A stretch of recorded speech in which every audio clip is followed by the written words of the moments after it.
महात्मा गांधी म्हणाले होते की लोक मला महात्मा म्हणतात, पण माझ्या दृष्टिकोनातून महात्मा एकच, आणि ते म्हणजे महात्मा ज्योतिबा फुले. या महात्मा ज्योतिबा फुलेंना माझं नम्र अभिवादन. स्त्री शिक्षणाचे प्रणेते, रात्रशाळेचे जनक, सत्यशोधक समाजाचे संस्थापक म्हणूनही आपण ज्यांना ओळखतो, त्या या महात्मा ज्योतिबा फुलेंना मी पुन्हा एकदा नम्र अभिवादन करते. ज्या काळामध्ये जर महिला किंवा मुली शिकू लागल्या, अक्षर गिरवू लागल्या, तर त्या अक्षरांच्या अळ्या होतात आणि ह्या अळ्या त्यांच्या नवऱ्याच्या आणि मुलांच्या पोटात जातात असा समज होता. आणि त्यामुळे महिलांना, मुलींना शिकण्यासाठी पूर्णतः मज्जाव होता. त्याही काळामध्ये स्वतः शिकून आपल्या लेकींनाही शिकवण्यासाठी घराबाहेर पडणाऱ्या सावित्रीबाई फुलेंना सुद्धा मी नम्र अभिवादन करते. महात्मा ज्योतिबा फुलेंचा सत्यशोधक समाजाचा वारसा पुढे चालवणारे, विद्यार्थ्यांना शिक्षण घेता यावं यासाठी हॉस्टेल्स स्थापन करणारे, आणि मी तर फक्त एका संस्थांचा राजा आहे, पण तुम्ही मात्र ज्ञानाचे राजे आहात, असं महामानव डॉक्टर बाबासाहेब आंबेडकर यांना म्हणणारे राजर्षी शाहू महाराज यांना सुद्धा मी नम्र अभिवादन करते. आणि ज्यांनी माणसाला माणूस म्हणून जगता यावं यासाठी स्वतःचं संपूर्ण आयुष्य वेचलं, त्या महामानव डॉक्टर बाबासाहेब आंबेडकर यांनाही मी नम्र अभिवादन करते.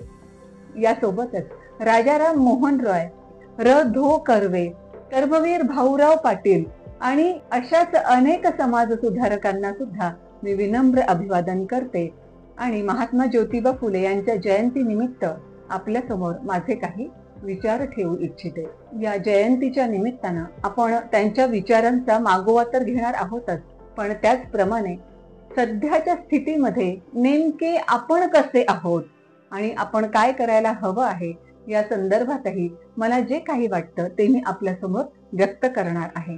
जेव्हा राष्ट्रपती पदावर द्रौपदी मुर्मू मॅम विराजमान होणार आहेत हे मला कळालं, तेव्हा मला खूप जास्त आनंद झाला. म्हणजे एक महिला राष्ट्रपती पदावर पुन्हा एकदा विराजमान होते आहे याचा तो आनंद होताच. पण आणखी विशेष बाब अशी होती की जेव्हा त्या झारखंडच्या राज्यपाल होत्या, तेव्हा मी त्यांची प्रोटोकॉल ऑफिसर होते आणि खुलताबादच्या लेण्या बघण्यासाठी, तिथल्या घृष्णेश्वराचं दर्शन करण्यासाठी, आणि जेव्हा त्या छत्रपती संभाजीनगर मध्ये होत्या तेव्हाचा औरंगाबाद जिल्हा, त्यावेळी पूर्णपणे मी त्यांच्या दौऱ्यामध्ये मी त्यांच्या सोबत होते. आणि मला खरंच त्यांच्याशी जे काही बोलण्याची संधी मिळाली त्याबद्दल मला फार छान वाटतंय. डाऊन टू अर्थ असणं ज्याला म्हणतात ना, ते ह्या द्रौपदी मुर्मू मॅम कडून खरंच लक्षात घ्यावं बरं का.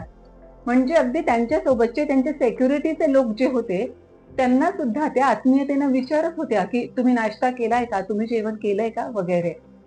तर या द्रौपदी मुर्मू मॅम राष्ट्रपती पदावर विराजमान झाल्या. आणि लक्षात घेण्यासारखी गोष्ट आहे म्हणजे एक महिला, तीही आदिवासी समाजाची महिला, आणि राष्ट्रपती पद जे सर्वोच्च मानलं जातं त्या पदावर त्या विराजमान होत आहेत.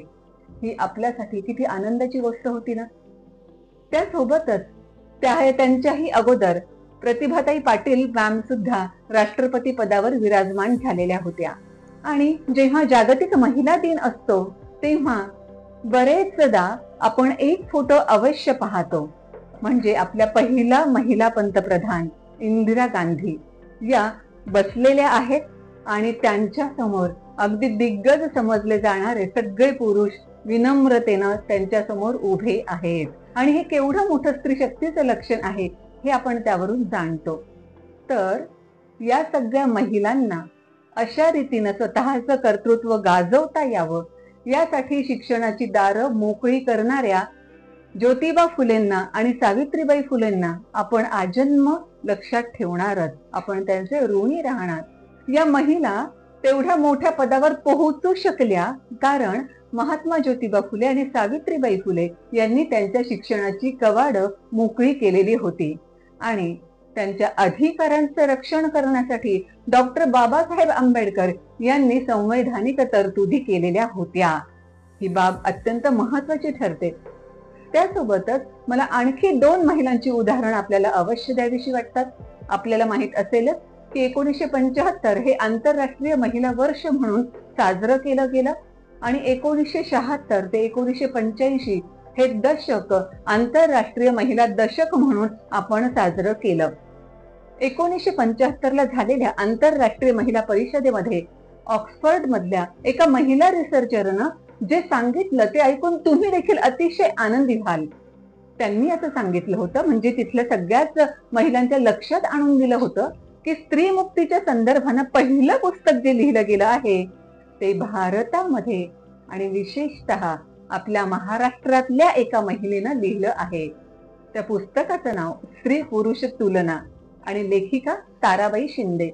या ताराबाई शिंदेंनी सत्यशोधक समाजामध्ये सावित्रीबाई फुले आणि ज्योतिबा फुले यांच्या सोबत काम केलं आणि ज्या काही समाज विघातक रूढी असतील त्यावर खूप प्रहार केले.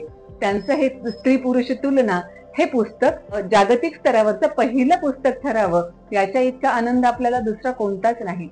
त्यासोबतच आणखी एक बाब मला सांगावीशी वाटते, जे मी म्हणाले की दुसऱ्याही महिले संदर्भातलं मी उदाहरण अवश्य देऊ इच्छिते.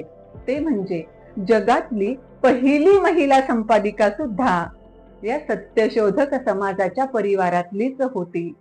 कृष्णराव भालेकर यांनी दीनबंधू नावाचं वर्तमानपत्र सुरू केलं होतं आणि कालांतराने या वर्तमानपत्राच्या संपादिका तानुबाई बिर्जे या झाल्या आणि त्या जगातल्या पहिल्या महिला संपादिका ठरल्या. आहे की नाही आपल्यासाठी अभिमानाची बाब? पण एवढ्या सगळ्या चांगल्या बाबी सांगत असताना आणखी एक बाब तुम्हाला अवश्य सांगितलीच पाहिजे. ही बाब अजिबात चांगली नाही, पण घडलेली असल्यामुळे आपल्या समोर मांडणं मला आवश्यक वाटतं. सत्यशोधक समाजाची स्थापना महात्मा ज्योतिबा फुले यांनी केली, म्हणजे ते संस्थापक होते. पण सत्यशोधक समाजाच्या अध्यक्षपदी मात्र डॉक्टर विश्राम घुले हे होते आणि त्यांच्याच 2 लेकी होत्या, अगदी छोट्या छोट्या. त्यातलीच एक लेक जिला ते लाडाने बाहुली म्हणत. मी तिचा फोटो पाहिला ना तर अगदी छोटीशी ही मुलगी, आणि त्या काळी छोट्या मुली सुद्धा साडी सगळे दागिने वगैरे घालायच्या. तर ह्या मुलीचा मी फोटो पाहिला, इतकी गोड छान अगदी मुलगी, छोटीशी, छान साडी घातलेली, भरपूर सारे दागिने घातलेली, अतिशय गोडवा तिच्या चेहऱ्यामध्ये. आणि या बाहुली बद्दल जे मी वाचलं ते मात्र अंगाचा थरकाप उडवणारं होतं. आपली आई, आजी, मावशी, आत्या जे कोणी आपल्याला काही भरवतं, खाऊ घालतं, खाण्यासाठी देतं, ते केवढ्या विश्वासानं आपण खातो की नाही. पण दुर्दैवानं ह्या बाहुलीच्या बाबतीत मात्र वेगळंच काही घडलं. विश्राम घुले हे स्वतःच सत्यशोधक समाजाचे अध्यक्ष होते, त्यामुळे समाजाच्या या सत्यशोधक समाजाच्या विचारांनुसार ते सुद्धा आपल्या लेकींना शिकवत होते. ही छोटीशी बाहुली सुद्धा शिकू लागली होती. पण ह्या डॉक्टर विश्राम यांच्या आईला मात्र हे अजिबात मान्य नव्हतं. त्यांनी आपल्या मुलाला भरपूर वेळा सांगितलं की ह्या बाहुलीचं शिकणं बंद कर, पण अर्थातच त्यांनी तिचं शिकणं बंद करण्याची काहीच शक्यता नव्हती. आणि मग एके दिवशी या बाहुलीच्या सख्या आजीने, म्हणजेच डॉक्टर विश्राम घुले यांच्या आईने असं काही केलं की बापरे, मी म्हटलं ना अंगावर शहारा आला. तिनं बांगड्यांच्या काचांचा चुरा लाडू मध्ये मिसळून तो लाडू त्या बाहुलीला खायला दिला. आणि मी जस्ट कल्पना करत होते, एवढीशी ती पोर आजीनं खायला दिलाय, लाडू खायला दिलाय म्हणून किती आनंदित झाली असेल ना. त्या काचेचा चुरा खात असताना, म्हणजे तो काचेचा चुरा असणारा लाडू खात असताना तिलाही त्या काचेची कचकच कदाचित जाणवत असेल. हे काय आहे, वेगळं काहीतरी लागतंय, घशात काहीतरी वेगळं होत आहे, असंही ती कदाचित ती म्हणाली असेल. पण आजीनं कदाचित तिची समजूत काढली असेल की नाही, हा लाडू तसाच असतो. आणि त्या चिमुकल्या मुलीनं तो लाडू खाल्ला. पर्यायानं अंतर्गत रक्तस्राव होऊन तिचा मृत्यू झाला. शिक्षणासाठी असंही घडलेलं आहे.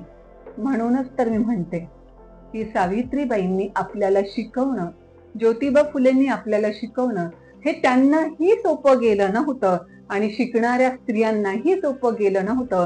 आणि ते सगळं असताना आपण, म्हणजे आपल्यासाठी ते कदाचित फक्त शब्द असतात की शेणा मातीचे गोळे त्यांना सहन करावे लागले, पण सहन करावे लागले. लोक काय काय म्हणत होते ते सगळं ऐकावं लागलं. ही किती भयानक गोष्ट आहे ना. अशा रीतीनं समाज सुधारणा करणं खरंच किती अवघड असतं. समाजामध्ये परिवर्तन घडवून आणणं हे किती अवघड असतं हे अवतीभोवतीच्या अगदी साध्या साध्या छोट्या छोट्या घटनांवरूनही आपल्या लक्षात आलंच पाहिजे. मी तुम्हाला त्या दिवशीचं एक उदाहरण अवश्य देऊ इच्छिते. त्या दिवशी असंच दोन मावशीबाई होत्या कदाचित, म्हणजे दोन महिला होत्या, कुठेतरी धुणं भांड्यांची कामं करत असाव्यात कदाचित त्या. आणि त्या दोघींचे रस्त्यावरच खूप जोर जोरात भांडणं सुरू झाले. सहज मला आवाज आला म्हणून मी खिडकीतून डोकवून पाहिलं आणि हे दृश्य मला दिसलं. अर्थात तिथे काही महिला, जाण्या येणाऱ्या महिला सुद्धा मागे वळून त्यांच्याकडे बघत होत्या. काही जणी थांबून बघत होत्या. बघणारे लोकही तिथे जमा झालेले होते. अवतीभोवती दुकानं होती. त्या दुकानातलेही लोक त्या महिलांच्या भांडणाकडे पाहत होते. आणि मीही असा विचार केला की ठीक आहे, भांडणं असतील दोघींमधले, काहीतरी संपतील लवकर किंवा त्या जातील इथून निघून. पण अचानक मला असा काही आवाज ऐकू आला की काहीतरी वेगळं घडतंय, म्हणून मी पुन्हा एकदा खिडकीतून डोकवून पाहिलं आणि लक्षात असं आलं की त्यातली एक बाई मात्र आता दुसऱ्या महिलेच्या कपड्यांना, म्हणजे साडीला हात घालते आहे आणि भांडणं त्यांचे या स्तरावर गेलेले आहेत.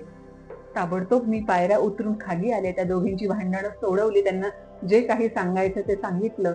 दोघींनाही पाणी दिलं आणि अक्षरशः त्यांना शांत बसून वेगवेगळ्या दिशांना मी पाठवून दिलं. पण ते सगळं करत असतानाही माझं थोडंफार ऑब्झर्वेशन ऑटोमॅटिकली झालं की जेव्हा अगदी साडीला हात घालण्यापर्यंतची वेळ आली होती तेव्हा काय घडत होतं ह्या बघे आणि बघ्यांबद्दल. तर काही बघे आता वेगळंच काहीतरी घडणार म्हणून ताबडतोब तिथून निघून गेले होते. काही बघे अजूनही बघत होते आणि या बघणाऱ्या स्त्रिया ज्या होत्या त्यातल्याही काही निघून गेल्या होत्या आणि दोघे तिघी जणी मान वळवून अजूनही त्यांचं काय चाललंय हे पाहण्याचा प्रयत्न करत होत्या. मी समजू शकते की पुरुषांनी त्या दोघींच्या भांडणांमध्ये पडणं हे अजिबात शक्य झालं नसतं, कारण त्यातून भलतंच काहीतरी घडलं असतं की त्या दोघींचे भांडणं एकीकडे राहिले आणि ह्या बिचाऱ्या मदत करण्यासाठी गेलेल्या माणसालाच काहीतरी परिणाम भोगावा लागला, असंही होऊ शकलं असतं. आणि अर्थातच आपण बातम्याही बरेचदा वाचतो ना की त्या दोघांची भांडणं सोडवण्यासाठी कोणीतरी गेलं आणि त्याच्याच डोक्यामध्ये मार बसला आणि तो जागच्या जागी गेला, किंवा त्यातल्या एकानं रागारागानं यालाच काहीतरी चाकू खुपसला, असंही आपण वाचतो. म्हणून या दोघींच्या भांडणामध्ये कुणी पडणं सुद्धा शक्य नव्हतं. अर्थात माझ्या परिणामी किमान तेवढी तिथली बाब तरी निपटलेली होती. म्हणजे मी जे म्हणते ना की त्या साध्या दोन जणींच्या भांडणामध्ये आपण मध्ये पडून ते भांडण सोडवणं सुद्धा इतकं अवघड असतं. अशा परिस्थितीमध्ये संपूर्ण समाज आपल्या विरोधामध्ये आहे. आपल्याला माहित आहे आपण जे करत आहोत ते अगदी बरोबर करत आहोत, पण समाजाला ते अजिबात मान्य नाही. तरीही संपूर्ण समाजाचा विरोध पत्करून आपण करायचं आहे. ही खरंच किती अवघड गोष्ट आहे हे या छोट्याशा उदाहरणावरून कदाचित तुमच्या लक्षात आलं असेल. सावित्रीबाई फुले शेणा मातीचे गोळे जेव्हा सहन करायच्या तेव्हा त्यांनाही किती वेदना झाल्या असतील. इतकंच नव्हे तर ज्योतिबा फुलेंनी स्वतः त्यांना शिकवलं आणि स्त्री शिक्षिका हवी म्हणून त्यांना शाळेमध्ये येण्यासाठीही सांगितलं. लक्षात घेण्यासारख्या काही बाबी आहेत बरं या ठिकाणच्या. म्हणजे वडिलांना जेव्हा कळालं की हे असं दोघं जण करत आहे तेव्हा ही प्रथा अजिबात चांगली नाही, तू सावित्रीलाही शिकवायचं नाही आणि तुम्ही दोघांनी मुलींनाही शिकवायचं नाही, असं समजावून सांगण्याचा प्रयत्न ज्योतिबांच्या वडिलांनी केला. आणि जर ऐकलं नाही तर घर सोडावं लागेल असा निर्वाणीचा इशारा सुद्धा त्यांच्या वडिलांनी दिला होता. ज्योतिबांनी काय स्वीकारलं? वडिलांचं घर सोडणं स्वीकारलं, पण आपल्या तत्वाशी त्यांनी तडजोड अजिबात केली नाही. ही एक बाब महत्वाची लक्षात घेण्यासारखी. दुसरी बाब अशी मला सांगावीशी वाटते. ज्योतिबा फुले नवऱ्याच्या भूमिकेमध्ये होते. अशा परिस्थितीमध्ये माझ्या पत्नीला हे शेणामातीचे गोळे सहन करावे लागत आहे. कोणीतरी दगड मारते, सावित्रीबाईच्या डोक्यातून रक्त निघतं आहे, तरी सुद्धा त्या शाळेत जात आहे, मुलींना पुन्हा शिकवण्याचं काम इमाने इतबारे करत आहेत. हे सगळं पाहत असताना त्यांना एक नवरा म्हणून किती वाईट वाटत असेल हे आपल्याला जाणवू शकतं का? आणखी मला एक म्हणायचं याच संदर्भामध्ये की सावित्रीबाईंची सुद्धा नवऱ्याप्रती केवढी निष्ठा होती, केवढी कमिटमेंट होती, किंवा दोघांचंही परस्परांवरचं प्रेम, सामंजस्य, परस्परांबद्दलचा आदर केवढा मोठा होता हे सुद्धा यातून जाणवतं की सावित्रीबाई फुले असं म्हणाल्या नाही की लष्कराच्या भाकऱ्या तुम्ही भाजत राहा, तुमच्या ह्या कार्यामध्ये अजिबात योगदान देणार नाही, असं सावित्रीबाई फुले म्हणल्या नाही. आपल्याला नवरा शिकवत आहे आणि आपण आता मुलींना शिकवणार आहोत, म्हणून जे काही सहन करायचं आहे ते त्यांनी आयुष्यभर सहन केलं. अगदी शेवटी सुद्धा, मरताना सुद्धा प्लेग झालेल्या एका मुलाला हॉस्पिटलमध्ये पोहोचवून नंतर त्या मरण पावल्या. म्हणजे समाजासाठी जसे ज्योतिबा झगडले, आयुष्यभर झटले, तसंच त्यांच्या ह्या अर्धांगिणी म्हणून सावित्रीबाईंनी सुद्धा तेवढंच हे व्रत निभावलं सुद्धा. या अनुषंगानं मला आणखी एक जस्ट लक्षात आलं म्हणून अवश्य सांगावंसं वाटतं की जेव्हा ज्योतिबा फुलेंना पॅरालिसिस झालेला होता, त्यावेळेस त्यांच्या शरीराची उजवी बाजू काहीच काम करत नव्हती आणि सार्वजनिक सत्यधर्म हे पुस्तक त्यांचं लिहिणं सुरू झालेलं होतं. मग अशा वेळी हे पुस्तक तर पूर्ण व्हायला हवंच, म्हणून अक्षरशः त्यांनी डाव्या हाताने ते पुस्तक लिहिलं. कमिटमेंट जी म्हणतात ना, ती ही कमिटमेंट असते. आणि ह्या दोघांमधल्या प्रेमाचं आणि आदराचं उदाहरण सुद्धा आपण या ठिकाणी लक्षात घेतलंच पाहिजे. ज्योतिबा फुले हे कृतिशील विचारवंत होते, म्हणजे कर्ते सुधारक होते. फक्त बोलून दाखवणारे किंवा असं केलं पाहिजे, तसं झालं पाहिजे असं म्हणणारे नव्हते. जेव्हा कालव्याच्या पाण्यावर शेती खरंच पिकेल का हा संभ्रम होता आणि कोणीही शेतकरी कालव्याच्या पाण्यावर शेती पिकवण्यासाठी अजिबात तयार होत नव्हते, तेव्हा ज्योतिबा फुलेंनी स्वतः शेती तिथे खरेदी केली, स्वतःची शेती त्या कालव्याच्या पाण्यावर फुलवून दाखवली आणि खरंच काहीही प्रॉब्लेम न होता कालव्याच्या पाण्यावरही शेती खूप छान पिकते हे त्यांनी लोकांच्या निदर्शनास आणून दिलं. त्यानंतर अर्थातच कालव्याच्या पानावर लोकांनीही शेती पिकवायला सुरुवात केली. शेतकऱ्याचा आसूड या पुस्तकामध्ये तेव्हा ज्योतिबा फुले असं लिहितात की शेतमालाला उत्पादनाच्या खर्चावर आधारित असा भाव मिळाला पाहिजे. म्हणजे त्यांचं एक वाक्य तर इतकं मनाचा ठाव घेणार आहे.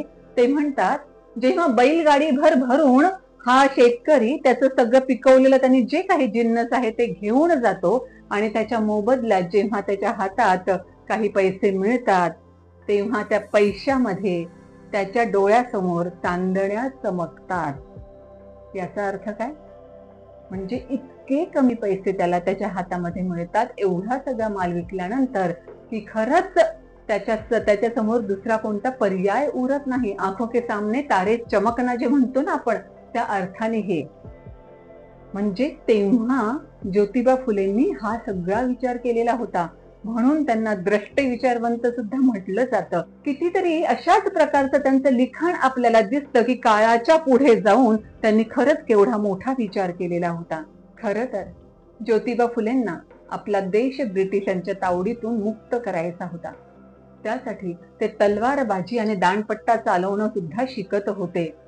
पण वयाच्या अवघ्या 20व्या वर्षी वरातीतला तो असा काही अनुभव त्यांना आला की त्यांच्या डोक्यात हा विचार चमकून गेला, ब्रिटिशांपासून स्वातंत्र्य जरी आम्हाला मिळालं तरी ह्या समाजापासून आम्हाला स्वातंत्र्य मिळणार नसेल, ह्या जातीच्या उतरंडीपासून आम्हाला स्वातंत्र्य मिळणार नसेल, तर ह्या राजकीय स्वातंत्र्य मिळण्याचाही काही उपयोग होणार नाही. त्यामुळे सामाजिक क्रांती अगोदर केली पाहिजे, समाज सुधारणा अगोदर केल्या पाहिजे आणि त्यानंतर ब्रिटिशांपासून आपलं राष्ट्र मुक्त करण्याचा विचार केला पाहिजे. आणि त्याच्यानंतरच त्यांनी पूर्णतः आपले जे विचार आहे ते समाजाच्या सुधारणेकडे लावले. ज्योतिबांनी, सावित्रीबाईंनी इतकं सगळं केलेलं असताना सुद्धा आपण अजूनही स्वार्थी आहोत की नाही? तुम्हाला जाणवलंय कधी आपला हा स्वार्थीपणा? म्हणजे अगदी आत्तापर्यंत त्या जाहिराती असत जिथं सांगितलं जायचं की मुलीला सुद्धा मुलाच्या बरोबरीने व्यवस्थित सकस आहार द्या. आणि सकस आहार का द्या?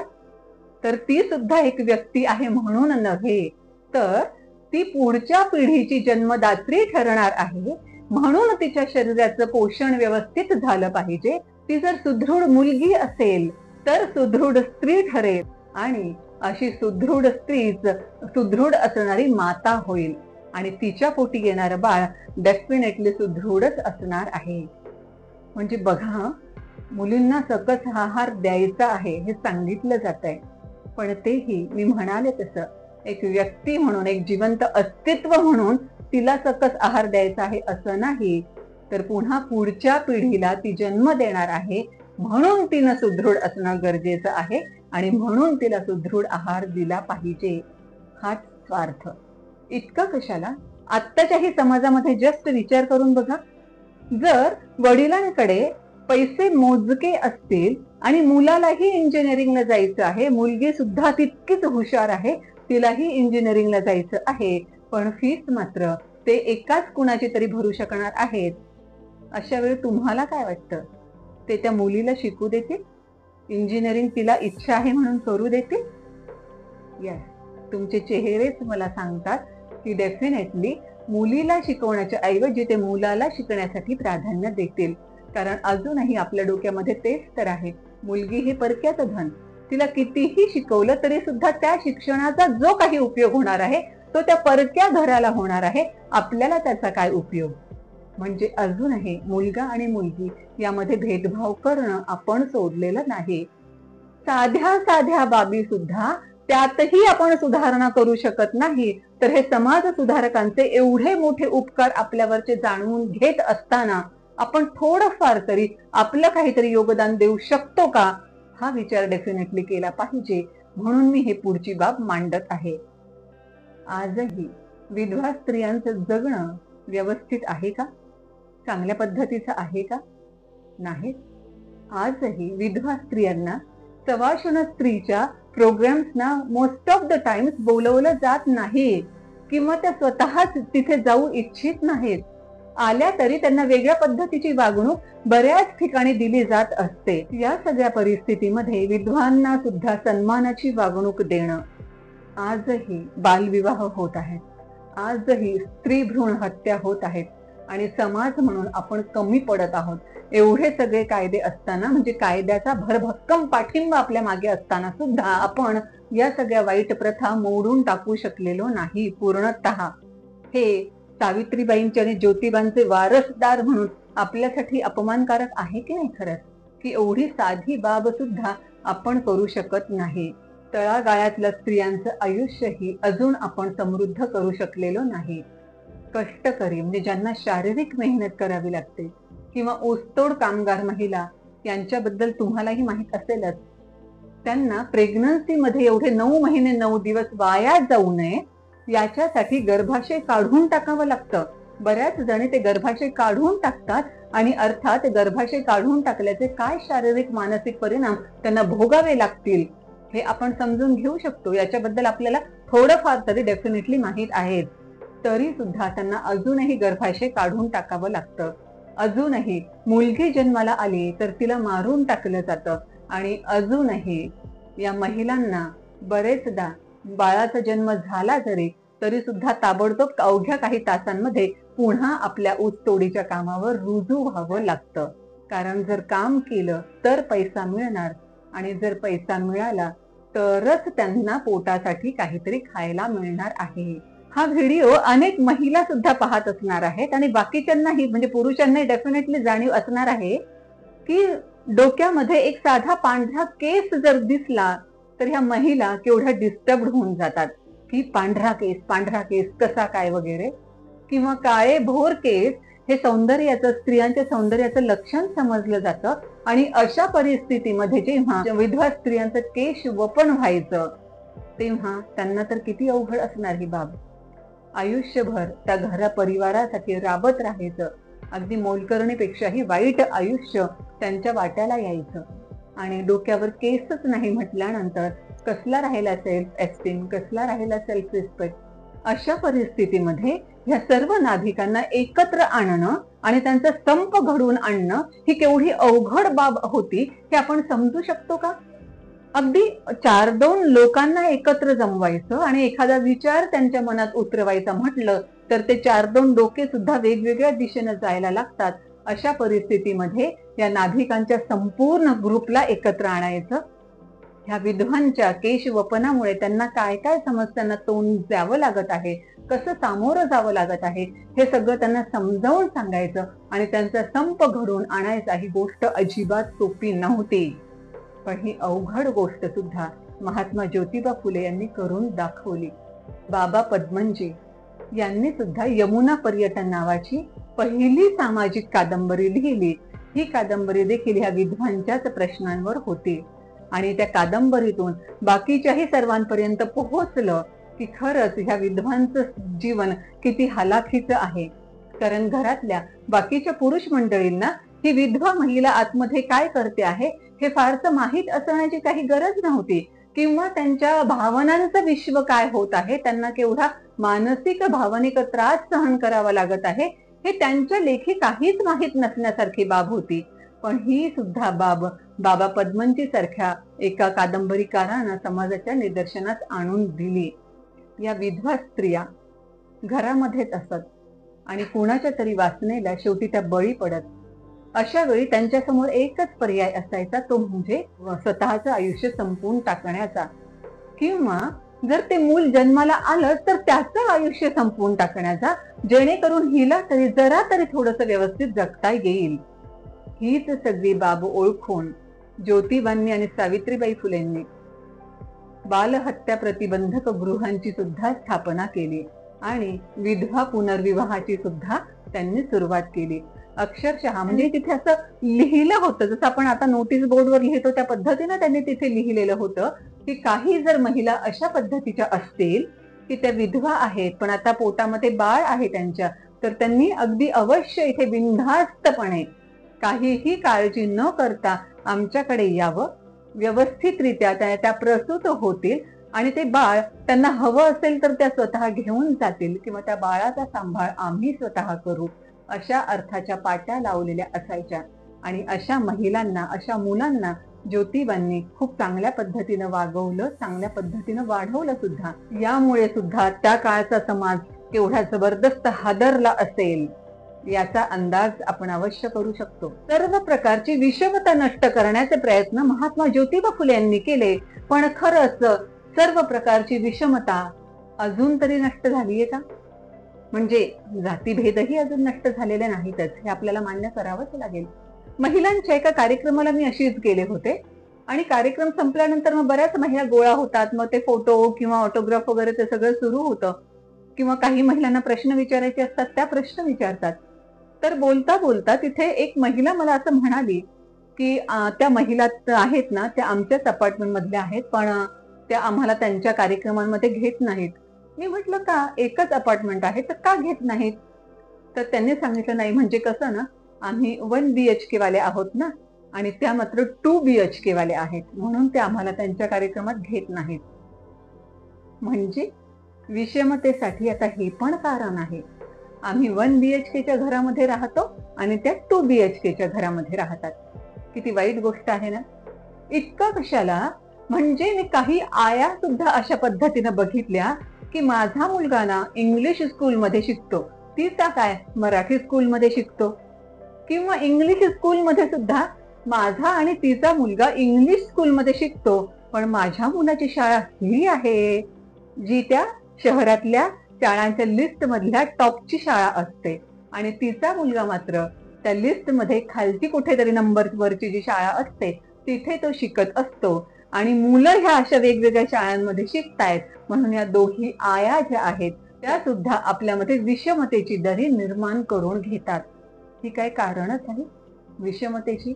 आणि त्यासोबतच आणखी एक बाब मला अवश्य नमूद करावीशी वाटते, जे मी बरेचदा ऑब्झर्व करते की भलेही ब्रिटिशांच्या तावडीतून आपल्याला स्वातंत्र्य मिळालेलं आहे, त्यांच्या गुलामगिरीतून आपण एक प्रकारे मुक्त झालो आहोत असं म्हणू शकू, पण आपण मानसिक गुलामगिरीतून मुक्त झालोय का?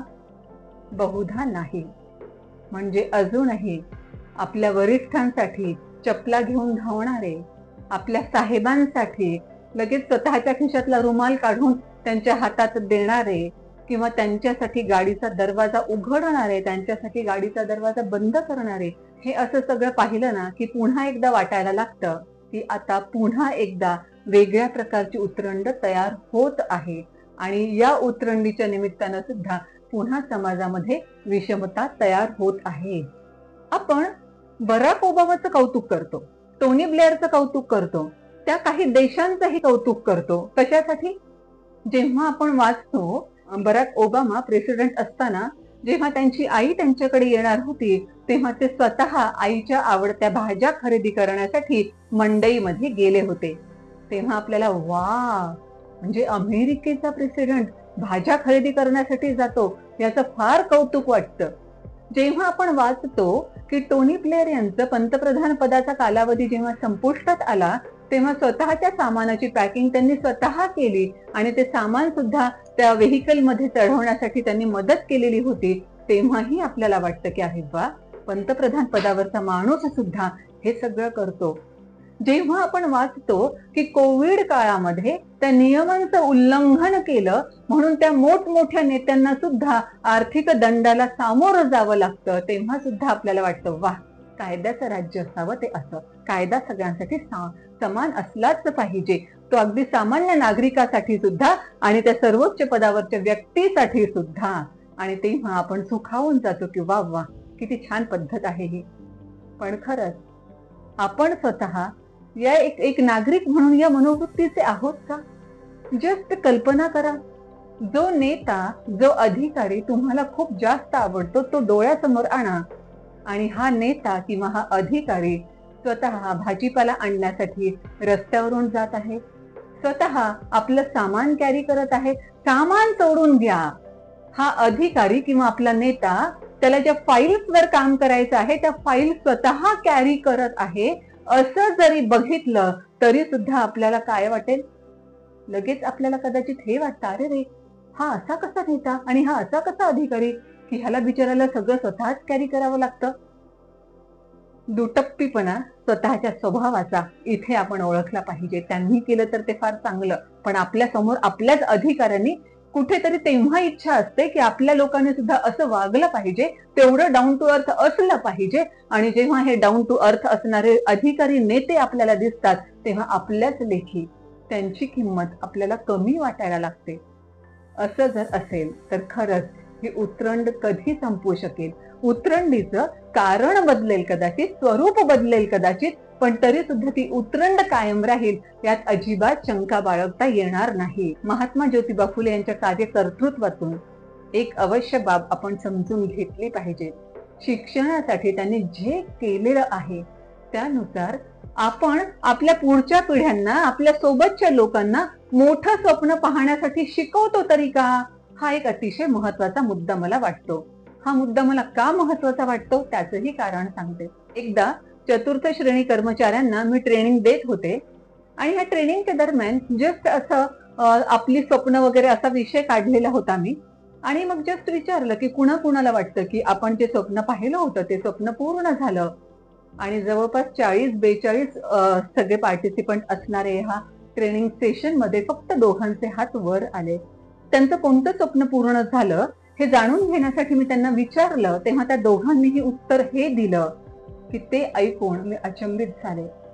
दोघांचंही उत्तर असं होतं, आम्हाला शिपाई व्हायचं होतं, शिपाई होणं हे आमचं स्वप्न होतं आणि ते आमचं स्वप्न पूर्ण झालं. माय गॉड, शिपाई होणं हे त्या छोट्या मुलांचं स्वप्न असू शकतं जे आज खरंच शिपाई झालेले आहेत. म्हणजे मी विचार करते चेहऱ्यावर माझ्या, मी अजिबात जाणवू दिलं नाही की मला शॉक बसलाय किंवा असं कसं स्वप्न असू शकतं असं मला काही वाटलंय, हे मी त्यांना जाणवू दिलं नाही.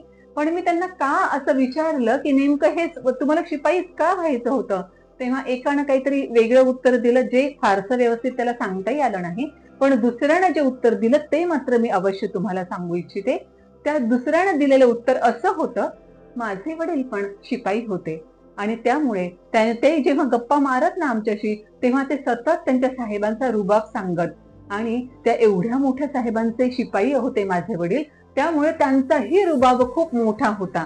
बाकीचे सगळे शिपाई माझ्या वडिलांना दचकायचे कारण यांचे साहेब खूप मोठे होते ना म्हणून. आणि मग तेव्हाच मला वाटलं की मला सुद्धा शिपाईच व्हायचं आहे. माय गॉड, जर असं स्वप्न ते लहान मुलं पाहत असतील, अर्थात शिपाई हे काम योग्य नाही असं मला अजिबात म्हणायचं नाही. शिपायाचं काम सुद्धा तेवढंच महत्वाचं आहे जेवढं एखाद्या अधिकाऱ्याचं महत्वाचं आहे. पण मला मुद्दा हा म्हणावासा वाटतो की शिपाई होण्याचं स्वप्न पाहण्याच्या ऐवजी मोठं स्वप्न का नाही पाहत? स्वप्नच छोटं का पाहायचं? म्हणजे लहानपणी जर त्यांना कोणी जाणवून दिलं असतं त्या मोठ्या अधिकाऱ्याचे शिपाई म्हणून तुझे वडील असताना त्यांचा एवढा रुबाब होता, तर तू फक्त शिपाई होण्याची गरज नाही तर अगदी तो मोठा साहेब सुद्धा होऊ शकतोस, हे त्याच्यामध्ये रुजवणं समाज म्हणून आपण केलं नाही. आणि कदाचित अशी अनेक मुलं आपल्याही अवतीभोवती असू शकतील की ज्यांची ही स्वप्न अशी छोटी छोटी आहेत.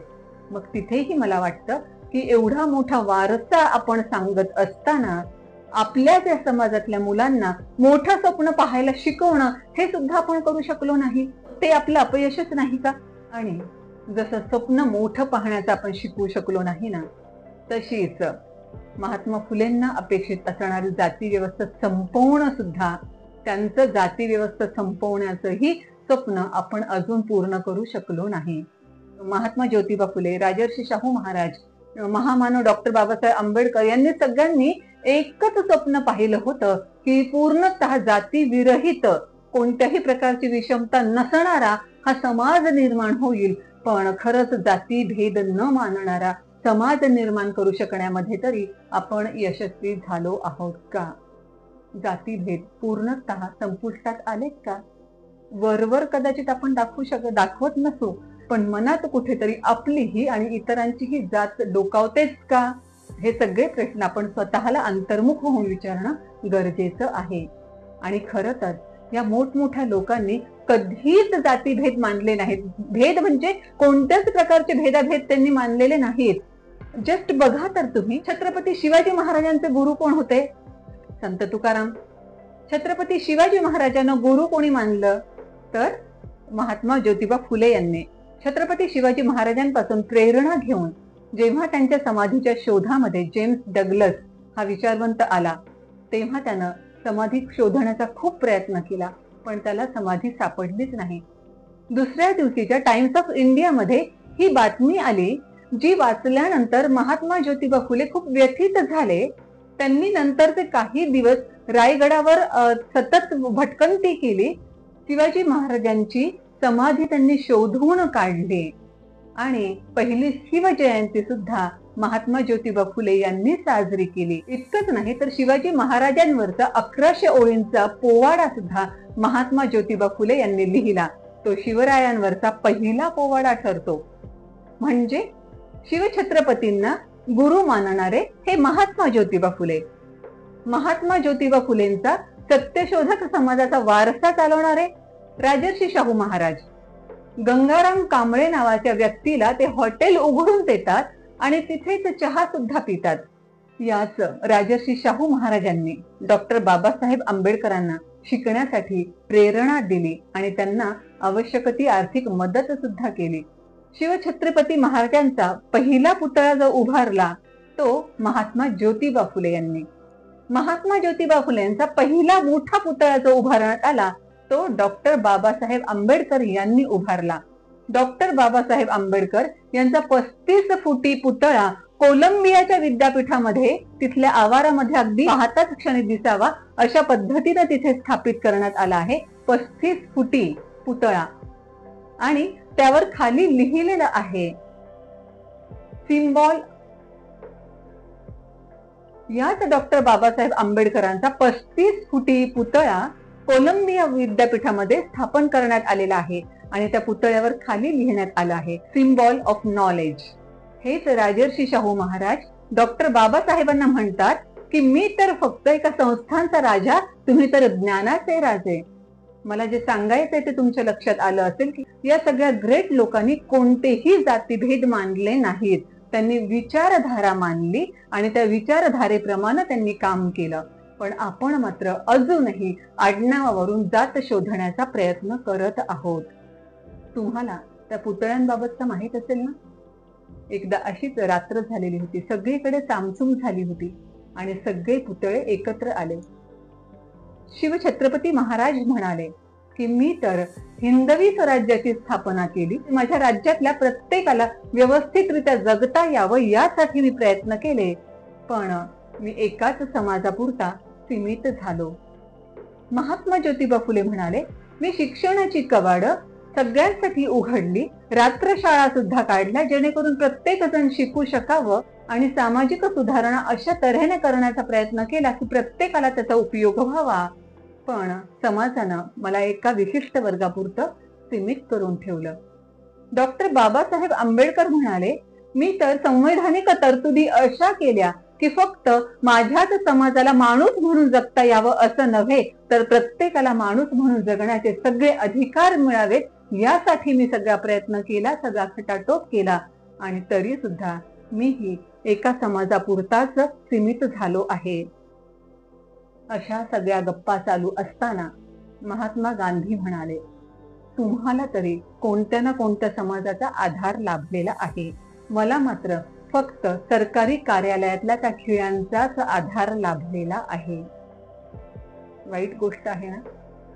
जाती प्रथा निर्मूलनासाठी ज्यांनी प्रयत्न केला, सगळा समाज एक व्हावा आणि एकपणाने जगावा म्हणून ज्या प्रत्येकानं प्रयत्न केले, त्या सगळ्यांचे प्रयत्न आपण मोडीत काढतो आहोत आणि अजूनही सगळे भेदाभेद पाळत आहोत. ही फार वाईट गोष्ट आहे.